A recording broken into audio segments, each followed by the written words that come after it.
Hi, everyone. My name is Josh Sylvester, Director of Alumni Relations. Thank you so much for joining us today. We're excited to bring you another version of our Corsair chat series. We have an amazing speaker today who's going to share a ton of experiences, and we're very happy to have him on board with us today. So thank you very much, Kevin, for being here. Just so everyone understands, if you do have a question, you can just click on the Q&A section or the Q&A box on the bottom of the screen, and you can ask that question at any point that you want. You don't have to wait till the end if it pops in your head, and we'll make sure that we get to any Q&As that we have at the end once Kevin's done with his presentation. To introduce Kevin, he has over 24 years of software design and development experience. He's developed a reputation for creating designs that are useful, usable, and beautiful.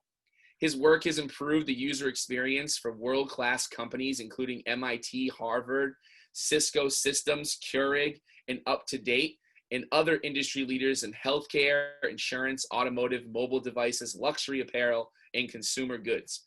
He has taught user-centered design and front-end development courses at several universities. He's an alum of 1995. He currently is the founder of Braun Interactive, a design consultancy in Silicon Valley.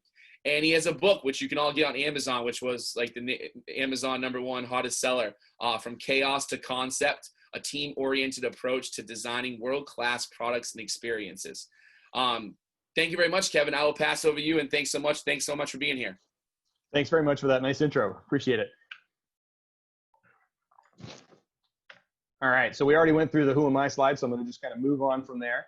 And so just to quickly give you guys an idea of what I'm going to cover today, as quickly as I can, it's like a 50,000-foot view of why software projects fail. And I wanted to talk a lot about that because they fail pretty frequently, and that costs literally billions of dollars worldwide.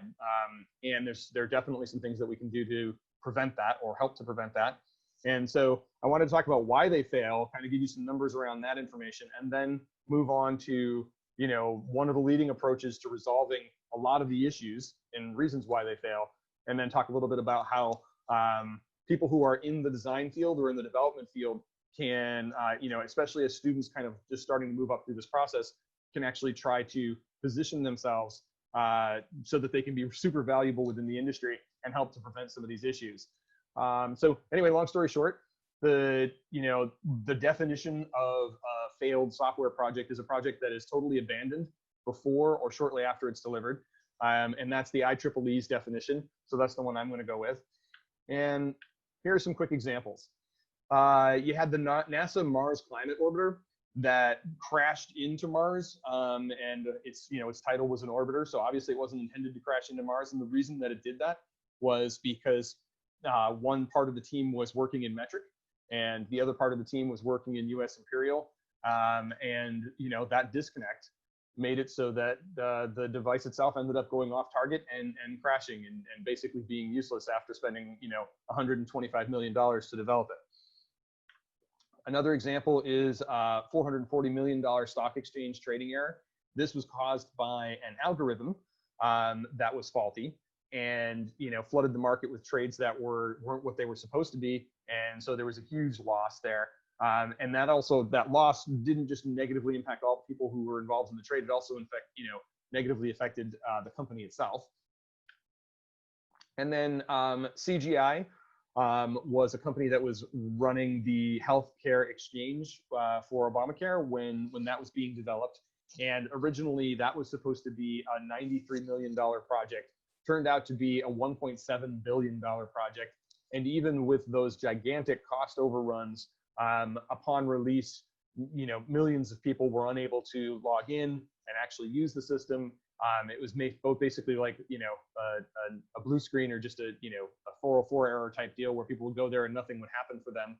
And then for the users that did get in, there was a fair number of them that ended up putting their information into a system that wasn't secure. And so their data could have been exposed and that kind of thing. So there was a lot of issues there.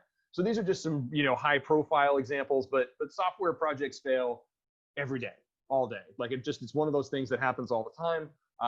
But it's not something that is luck. And that's kind of the key thing I wanted to talk about. So why do they fail? Well, there's this big list here of reasons why these projects could fail. And I'm not going to walk through them here because I've kind of organized them a little bit on the next slide. But I just wanted to show you guys, these are the top reasons based off of research as to why projects fail. So if we take those lists, that big list, and we break it down a little bit into the professions that are kind of responsible for those issues, you'll see that on the left-hand column now, under project management or product management, I've got, unmanaged risks, inability to handle projects complexity, stakeholder politics, which, politics and projects are going to happen pretty much no matter what, and happen across the teams. But I think the product management team is one of the key ones to manage to deal with that and hopefully have their teams working on track. Inaccurate estimates of what's needed, and then poor reporting of a project status, right? So those are the big ones on the product management side. From a design point of view, poor communication among customers, developers, and users. That's like core UX right there, right? So that's a big issue that when the design team hasn't done their part of their work well, can definitely cause a lot of problems. Badly defined system requirements. So if you imagine that the design team has come up with this amazing solution, and they've tested it with users to be a really great approach to solving the user's needs, but they didn't go through the process of specifying how that was going to get developed, and they didn't help the developers with that process, well, that's where the poorly defined system requirements can really hurt your project. And then, unrealistic and unarticulated goals.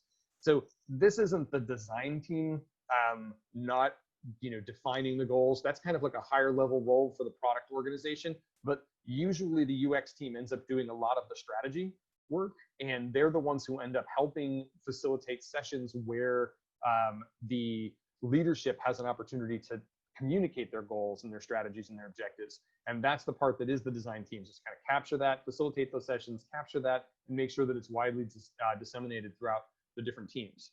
And then if we move on to the developers, the use of immature technology is definitely a problem. And then sloppy development practices. So I'm putting that in a big bucket. There's a whole host of things that, go from, poor, coding choices, not having processes in place to verify the code before it goes out the door, right through QA and that kind of thing. But these are the big reasons why the projects fail. And it's kind of a core, set of issues that if you can resolve these, you have a much better chance of actually succeeding. So what can we do about this? If I focus today mostly on talking about the designer's role in helping to resolve that, there is this process called design thinking, which you may or may not be familiar with. The Nielsen Norming Group has been around forever in this field and is kind of thought of as like the grandparents of the industry. And so this is one of their illustrations of the process. So in case you're not familiar with the process, this is the high level view of it, but I'm going to talk a little bit about each bucket and then talk about how designers fit into this process. So up front, we have this idea of empathizing. And a lot of times when I hear people talk about empathizing, they're talking about the user. But as designers, we need to be able to empathize with both the designer, and both the users and the business. It's very important to understand what the business's goals, strategies, and objectives are. Because at the end of the day, they're the people who are paying the bills, keeping the lights on, and have to build a sustainable business model, right? So we have to understand that. So that's the first part of the process. And then from there, once we understand what it is that our business is actually attempting to do, we go create what's called personas, scenarios, and use cases. And that's the beginning of connecting user needs to the business needs. And when you hold up both of those sides of the picture, what you're able to do is start to see where those two things overlap. And you can see where the business has an opportunity to really help out a specific group of users and provide value there. And that's when you start having valid business opportunities in front of you. So if we think about going through that process up front of understanding both the business side of things and the customer side of things and defining those really well so that the team can be aware of how those two things are working together, that's the empathize part of this diagram. And then if we move on to defining, this moves into really that role of talking about taking those personas and those scenarios and those use cases and beginning the process of saying, what is it we're going to do for them? What will success look like for this project? And how are we going to go about measuring that, right? When you think about objectives in this process, objectives need to be measurable. And so in this process of defining what it is that you're going to do and what the problem space is, you want to make sure that you're talking about trying to create measurable results. So what would a measurable result look like in this type of thing? So a measurable result could be something as simple as we're going to improve a conversion rate. And if you're not familiar with that, as a conversion rate's just like if someone enters into a website like Amazon, they're on the home page, they're a visitor. And if they go through the entire process and make a purchase, that's a conversion. And what a lot of times when you talk about doing design work to improve a business outcome, it's around creating a conversion lift, trying to raise those numbers. So that's one example. But another outcome might be that you're just trying to improve a business's operational efficiency. And what that means is that if you picture that if you sold 10 items, that makes your company profitable, right? Or that improves your revenue, that brings the top number up. But if those items bring you in $100, those 10 items bring you in $100, but it costs you $200 to get them out the door, to sell them and get them out the door, then you've got an operational efficiency problem, right? Like the more you sell, the faster you're going to go out of business because it's costing you more to sell and get them out the door than it is to actually, make money off of it. So you could also fix the operational efficiency side of thing, which might be, shipping. It might be how a team works together to more efficiently move a product from your warehouse out the door, that kind of thing. And these things can all be designed in computer systems. Like call centers are a big area where operational efficiency comes into play. And so the goal there is to just bring the costs of the business down instead of bringing more money into the business. And obviously, if you can both bring more money into the business as a top line revenue and add into that the ability to improve the bottom line, well, then you've got a really profitable set of solutions that you're working on. So either way, when you're in this design define phase and you've moved past empathizing into defining what it is you're going to do and how you're going to measure success, those are some of the things you might look at, but each project's different. I've had projects where it was super laser focused and all I was trying to do was reduce the number of clicks that it would take for a user to complete a specific task, or reduce the amount of time that it takes for a user to complete a specific task, and that's like called time on task. But either way, you need some very specific, hard, measurable numbers there so that at the end of your project, you can look back and say, did we succeed, right? Did we actually improve our revenue? Did we reduce the time on task? Did we improve our operational efficiency? You want to make sure at that define part of it that you're kind of really quantifying what it is that you're going to do with this project or what you hope to do with this project, so that at the end you have something to look back to and compare to.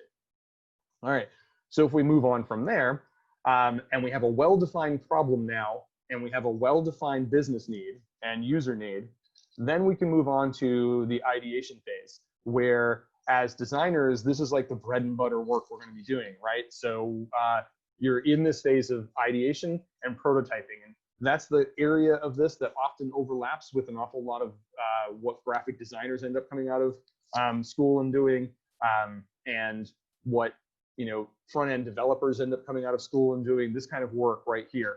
And so the goal here, when we're in the ideation phase, is to do this process that I don't have a slide for, but I'm going to try to describe. You're going to try to do this process of both at the very beginning, diverging. So your goal is to come up with as many divergent ideas or approaches to solving for the problem that you've defined as possible, right? So the sky's the limit at this early phase of the process, where you're just looking to identify as many novel solutions to the problem as possible. And then, so that's the divergent part of the process. And then once your team has kind of explored the range of possibilities, you work together to converge. So this is the convergent part of the process. So you converge from there towards a handful, maybe one or two possibilities that you're going to actually explore in more detail, right? And so, this is the typical brainstorming part. This is the creative part. This is the part where, people think about the creative lifestyle of all the stuff that you see where people are creating, like they're posting stuff on walls and they've got Post-it notes all over the place, or people are sketching frantically and coming up with new ideas and kind of sharing those with one another. The ideation part of that process is where all that work happens, right? And so as graphic designers or as as interaction designers or, experienced designers, this is where a lot of that actual tactical work happens, and where, this is the work that everybody kind of envisions as the work, even though, ideally your role will push up into the more strategic empathy and definition work. Ideation is where you'll probably start out, especially if you're new to the field.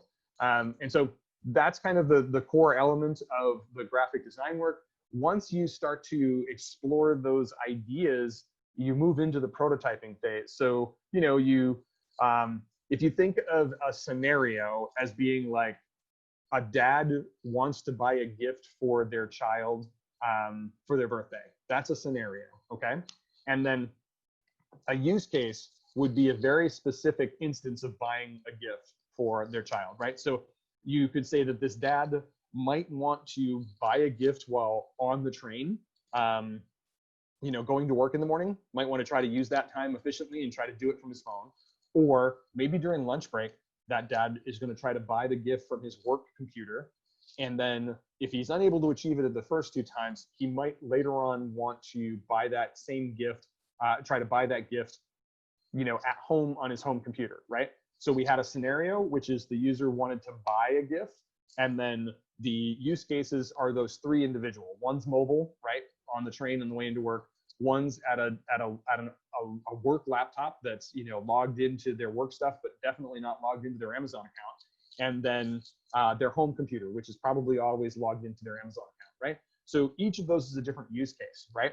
So when you're doing this ideation and prototyping phase, you're exploring solutions to all those various use cases so that the solution that you end up creating is robust, right? It has been thoroughly thought through in the different ways that a user might actually interact with the system. And once you've gone through that process, you go through the next process, which is testing, right? So this is where the opportunity to get out and see how your solution might actually work out in the field.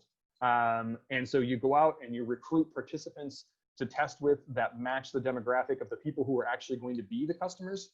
And from there, you present them with an interactive prototype. Now, it's really important to understand, this isn't something that's coded to be like what would be out in the real world as production code that you would be interacting with to actually make a purchase. This should be the lowest fidelity version of that possible at the beginning, which would mean it might be black and white screens that are strung together with just little clickable hotspots.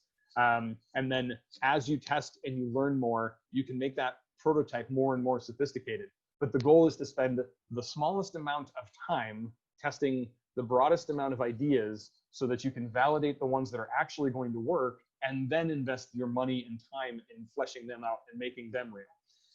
And so we go into this testing phase, and as you can see, if you're looking at this illustration, you can see that at each step, you're always there's an arrow that jumps backward in the pipeline from left to right, because this entire process is iterative, right? So if we're in the prototyping phase, and as designers, we realize there's something wrong, or we realize there's a roadblock to this idea that we thought was going to be great in the ideation phase, we jump back to the ideation phase and can point that out to the rest of the team and share and say, hey guys, this idea is not going to work, and here are the reasons why.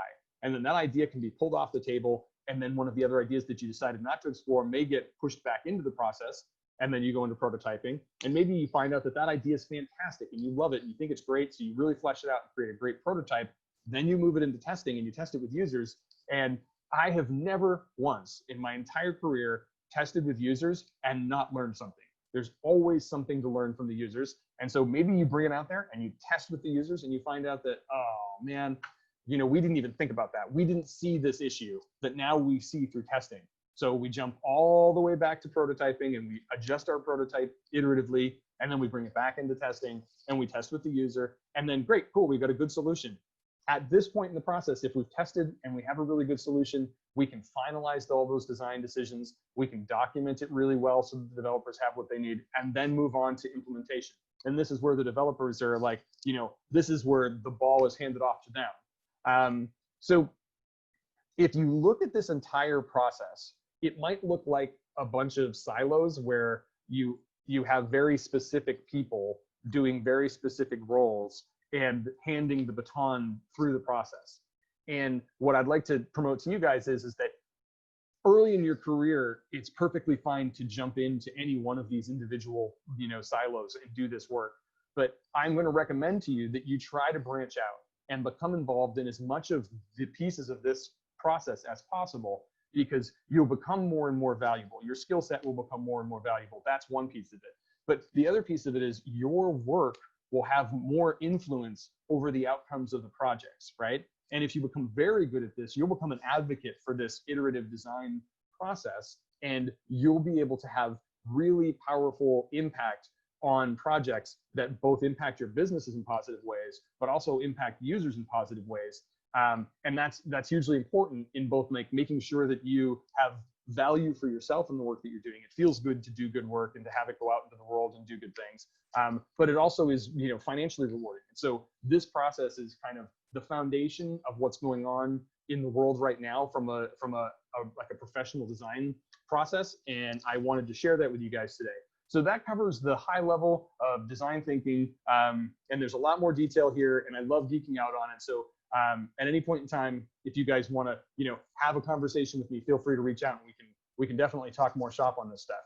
So finally, I just want to wrap up with this idea of why is quality design worth the investment? And this quote from the IBM Systems Science Institute kind of covers it. A cost to fix an error found after the product is released is 4 to 5 times as much as it would have been if you uncovered it during design. So this entire iterative design process that I showed you guys from design thinking, the whole purpose of this idea is to make you avoid spending 4 times as much later on trying to resolve issues that you could have uncovered during the design process. And as Joshua mentioned earlier, my whole philosophy around UX is that what you're working on should be useful first, then usable, and then beautiful. In that order always, because it doesn't make a lot of sense if we were talking about making cupcakes, right? It doesn't make a lot of sense to have a beautifully frosted cupcake with this amazing, 3-dimensionally layered frosting that looks amazing. And when you take a bite out of it, it's made, of sawdust, right? That's not a great user experience, right? And so the way you would prevent that is to go back down through the pipeline and identify what kind of needs you have for a cupcake. Well, what does a cupcake kind of need to be at its essence? But that said, if you were to go into a store and you saw a cupcake that was amazing and beautiful visually, it's going to imply to you that that product is also going to taste fantastic and be of the highest quality, right? And so these things all have to work together. And that's kind of why I wanted to show you this process today and have this conversation. So that pretty much wraps everything up. Other than I wanted to share this last little bit with you guys. This is on topic, but a little bit tangential. I created this document that I've shared through a product called Figma, which you may or may not be familiar with at this point in time. But if you look up Figma, if you go to figma.com, Figma.com, it's a design tool, and it's becoming the industry standard design tool. And so, right now they're behind some of the others just a little bit, but they're definitely about to overtake them. And so I created this template for their community space, free for people to use. And this is the beginning of that process that I talked about. So this is meant to be used by designers to facilitate meetings where you define goals, strategies, and objectives for your projects. And so this is free. It's out there in the world.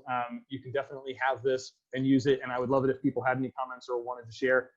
But this is the first step. There's many other artifacts in the process that I'm going to be also sharing through Figma. But this is the first one. So I wanted to let you guys know that this one's currently already live.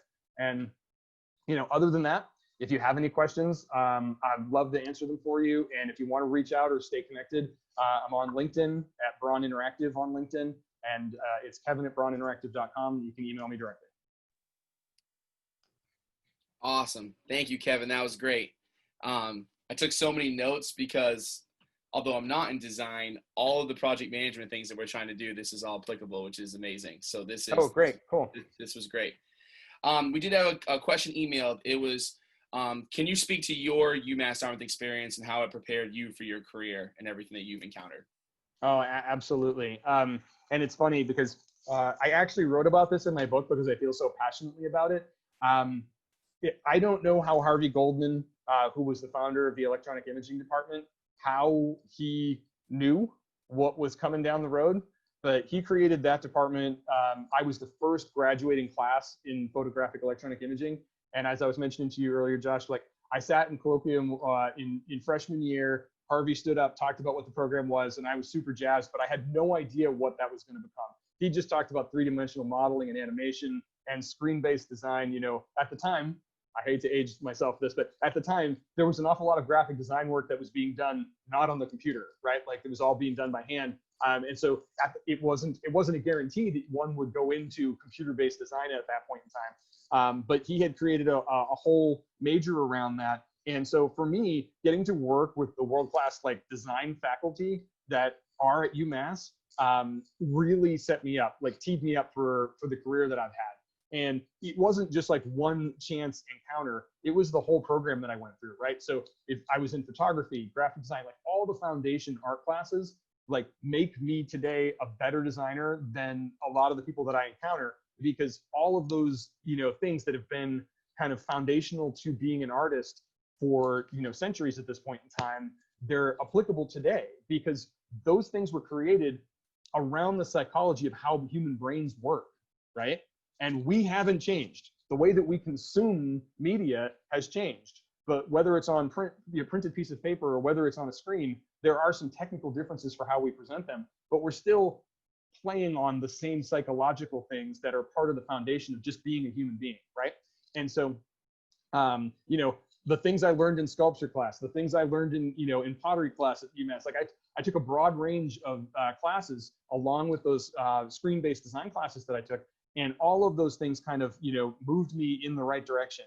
I would say personally that I should have paid a lot more attention in my graphic design class. At the time when I was in college, I didn't see myself directly needing that work. In my mind, I thought graphic design was going to be making posters and making event announcements or making business cards and letterhead, right? What I didn't understand was that graphic design was going to become UI design in this bigger pipeline, right? So had I understood that thoroughly, I would have been like listening intently to every word that Janine Wong said to me and focusing with every amount of effort. And if I could go back in time and you know, do that, I would absolutely do that today. So in my career now, I have to play catch up, right?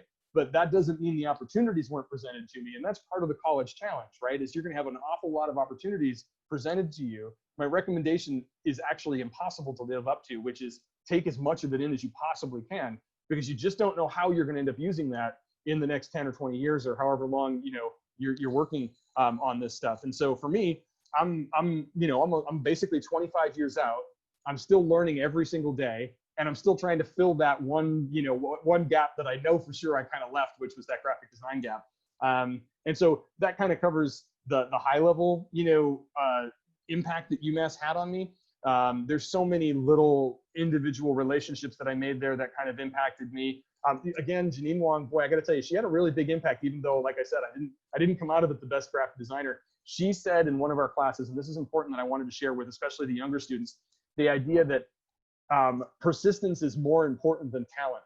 And at the time, I didn't necessarily believe her because there were some kids in our classes who were just amazing. I mean, when you saw the work that they did, they just had like an innate talent that pushed them beyond the other students, right?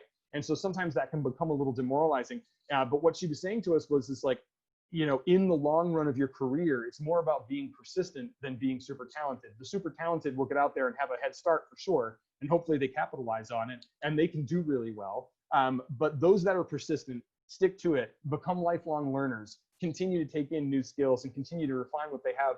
Those are the ones that are going to be the superstars down the road and have done amazing things.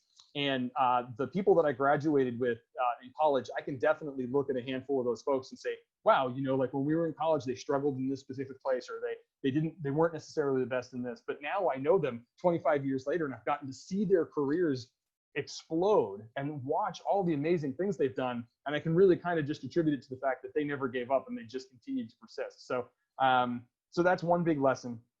And then, you know, just aside from that, I guess I'd just say that, you know, I got an internship through a class that I had at UMass. And that internship was with a bunch of other UMass professionals. So a UMass graduate alum had created a graphic design studio. Julie Barrett, she had created a design studio called Barrett Design up in Cambridge, Mass. when I met them. And so I was a student and I got to internship with them. And then that became my first job out of college. and the impact of that individual internship and role on the rest of the trajectory for my career has been amazing, right? So that, you know, I can't possibly more highly recommend the idea that you want to kind of try to pursue that as best you can. You know, obviously try to, hold on, I'm going to stop sharing. I just realized this, you guys can't even see me, but try to make sure that as you kind of work into your junior year, or, you know, as you're moving through the process, try to explore those opportunities for internships and do what you can to make relationships with faculty such that they might be willing to recommend you, because the impact that that has on the longer term possibilities is amazing. That's fabulous. Thank you. Thank you for sharing that. We had a question about the design thinking process and kind of the various length of how long that process takes and some of your experiences with that. Yeah, so that's a really good question. You know, it depends, right? So there's a variation on this process called the sprint process that Google has come up with. And their goal is to cram in as much of that process. And I say cram, that sounds like a negative term, but they found a way to basically execute on each of these steps with all of the key stakeholders in about a week. It's a very intensive week where you're not doing any of your other work, and you've locked essentially all the stakeholders in a room to kind of push through the major process bits of this. But if you picture that you're a young startup, right? You couldn't possibly invest your time better than doing that work up front, right? You can come up with a ton of other busy work to keep yourself doing things, but you won't do anything more valuable than doing a sprint or just pushing through the design thinking process as a team. And so, you know, you can do it in about as small as a week. It's really funny. Some of the teams I've worked on have found ways to cram the sprint into 3 days just because you can never get all the stakeholders, you know what I mean, in the room. But it's an iterative process. So you come out of that 3-day session with some information that you can act on, and then you start doing like a more holistic, you know, design thinking process that lasts months. I would say when I picture it, it's more like a 3-month burn to kind of get yourself up and running on that process. And that's not all the time, right? You're doing other activities to keep your business moving and to try to identify opportunities and all those kinds of things. But you picture that there's 3 months of time kind of invested with a team to kind of get up to speed with it. And then you have probably another 3 months where you're working really hard on creating something that you can be testing. And then, so we'll just say roughly that a reasonable amount of time to go through the whole process and come back with a full iteration is probably about 6 months. But again, if you're just talking paper prototypes, or if you're talking just simple clickable wireframes, you can do this stuff in a week and validate or invalidate an idea, which, you know, could save you huge amounts of money. To give you some perspective, like investors give companies around $3 million, right? Let's take a typical like early round investment. They give them like $3 million to go basically explore this idea that they believe in and find out if it's going to turn into a real business, right? That's about a 2 or 3 year runway, depending upon the size of the team, right? And so for me, as a person who often gets brought into startups, my goal is to, within the first 6 months, be able to validate or invalidate an idea so that we can quickly chop off those ideas that aren't any good. And if we have to pivot as a business, we still have a whole bunch of runway ahead of us to be able to do that, right? You don't want to spend the whole 3 years and then come out of it feeling like, I don't know, that I didn't work out, right? But, well, we laugh at that idea, but many companies do that all the time, right? So if you want to try to, you know, use this to help yourself succeed, it's about those quick iterations and trying to figure these things out quickly so that you can move on and with something that's actually valuable. That's great. And then the last one we had talked about before, but can you just give another example of, or just explain how graphic design fits into the whole process? Because I know there's some confusion into how that works. Oh, sure. Yeah. So I'd say the biggest confusion that comes out of this is that, you know, people graduate with their graphic design degree and then they immediately get hired into some UX role because UX has been like the hot title. And companies are just hiring and they're saying they need UX, but they don't actually, they're not even, oftentimes the companies don't even know what it means, right? Which is part of the reason why I like to have these talks, why I wrote the book, was to try to get people up to speed with what's really going on. And so what ends up happening is those graphic designers get in and they start doing the work that is, if I skip back, I'm going to put my share back up here real quick. Let me. All right. So hopefully you guys are seeing the share again. Are you seeing that, Josh? Okay. So I'm going to jump back to the this slide, right? So if you guys can see my mouse, you know, the graphic design folks are typically jumping into the process right around the ideation and prototyping, right?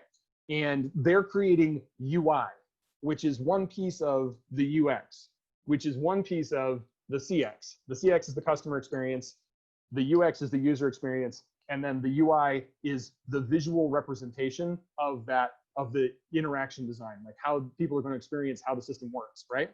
And so CX is customer experience, and the difference there that you can just quickly, easily think about is the idea that the person who's purchasing your product isn't always the person who's going to use it. This happens many times in businesses. And so they are a customer of yours, even though they aren't actually using the product. And you need to be thinking about how all the work you're doing is affecting them, because you need them to make that initial purchase decision. And then you have the actual user who's using it every day as part of their work. You need to impact them, right? And as part of that, you need a user interface to impact that user experience. And that's where the visual work that everybody thinks of as graphic design comes into play. But you can't just do that step without informing it with all the other pieces of the process. And I think that's probably the biggest problem I see right now in the industry, is that there's a miscommunication on what actually needs to be done there. And then unfairly, graphic designers are getting blamed for user experiences that aren't working out, when it's really just that there's these pieces that need to be filled. And there's nothing to say that a graphic designer can't learn interaction design and can't learn how to do the strategy work, right? And those designers are very sought after. That's like those people are like unicorns. People who can do this whole process, they're, they're the top of the design field, right? But when designers come out, new designers come out, they're unfairly expected to have all these skills. And that's kind of one of the things that I see that's a problem. So you really want to look for a UI design role. You want to look for one of those things, unless you're going to go out and learn all those other skills before you kind of go out and do it. That's fabulous. That's great. Thanks so much for sharing that. Yeah, so that really does kind of clear it up for the questions that we have. I learned a lot. I think this was great. Thank you so much for sharing. For those of you who don't know, Kevin's out in California. We all know what's going on there, so our thoughts are with you and the family and whatnot. And Thanks, we appreciate you adjusting to the Eastern time zone, although I'm sure you're up and working at this time anyways. But we still appreciate it and everything like that. And this has been fabulous, and I can't thank you enough for doing this for us. Yeah, it was great. I totally appreciate you guys having me. And like I said, if any of you guys want to reach out with questions, I'm always open. Great. Appreciate it so much. Thank you, everyone, for coming, and stay safe. We'll talk to you soon, Kevin. Thanks. Thank you. Take care.